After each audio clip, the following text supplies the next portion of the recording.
your stuff. Okay. Okay, so guys, real quick, I have prepared all this information in order for you guys to qualify for 2 dual credit courses that are through a grant that you don't have to pay for. So I know I have some upperclassmen in here that are doing other dual credit, but these are dual credit that are through the ECTC program, through our career and technical program. Okay, so these are 2 you qualify for each year in addition to your other. So I don't want y'all to worry about that part. But they are free.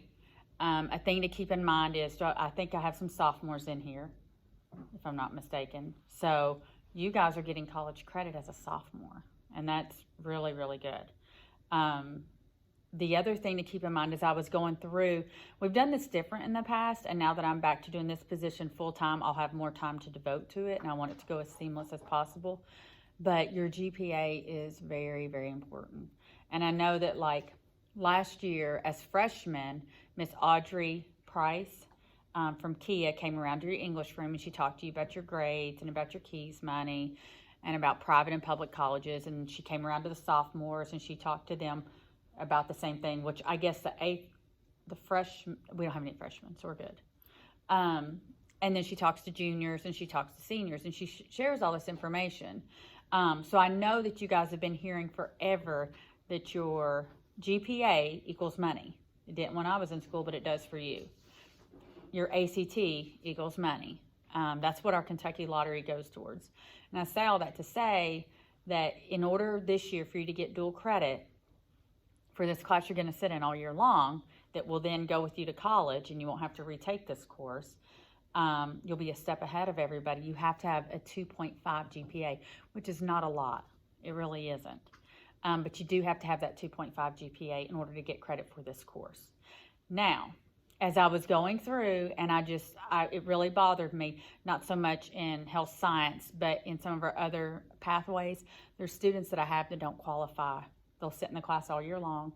It's totally free, won't cost them a dime, and they're not going to get credit. So I am going to reach out to ECTC and ask them if they'll work with me and maybe allow those students to do some type of assessment, because there are tests that you can take that says, okay, they are on college level.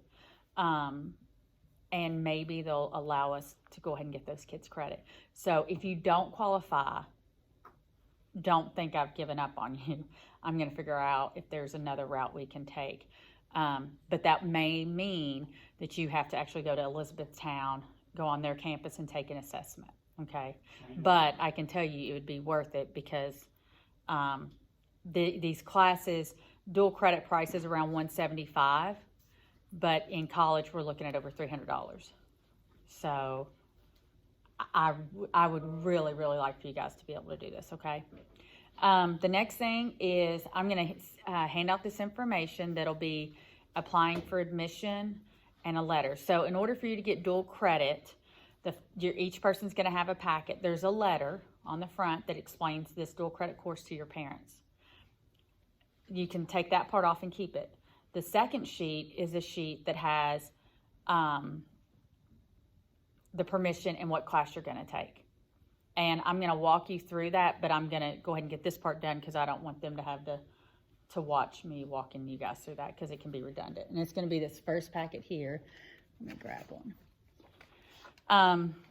And on here, it just says once you bring this back, you can either give it to Miss Compton, you can give it to Miss Scott, you can take it to guidance. If you see me in the hallway and you want to hand it to me, if when you get home your parents have more questions, mine and Miss Skaggs' information's on there. Miss Compton has been doing this for a long time. She knows all about it. So you have a ton of resources to help you. On the back side, though, on the page here, I am going to give you some information that we're going to need to add on. All right, so just be patient with me, but we'll do that during this class period. The other thing is I'm going to hand out this sheet, and it's how to apply for admission as a dual credit student through ECTC only, okay? So Ms. Compton's going to hand y'all this sheet, and it's just a how-to. If we're already taking a class that like at ECTC, do we have to apply again? Yeah. So the question is, if you're already taking a class at ECTC, do you have to apply again? No, you do not. But what we need to do is I need to make sure that we have all your information, because I think, are you doing music? Mm-hmm. Yeah. Okay. And you're already enrolled? Yes. Yes. It started like Monday. Monday. All right. So wait, just a second, Charlie. So we'll go through this. So if you want right now to go ahead and speed up the process, what everybody's going to do at the top of your search engine, just go ahead and put Elizabethtown Community Technical College. If you took dual credit last year, you already have an account and everything. But we do need you to go ahead and go in and complete another application. Okay? If you haven't done so for this school year. All right, so in order to get dual credit, you get 2 dual credit classes per year. You have to have a GPA of 2.5 or higher. If you've already applied because you're in dual credit this year, you don't have to reapply. Your parents must sign that sheet and you have to bring it back. And then the other thing I'm going to say is it is vital that you keep up with your ECTC account number. So you'll have a student ID number just as you do at Greene County High School.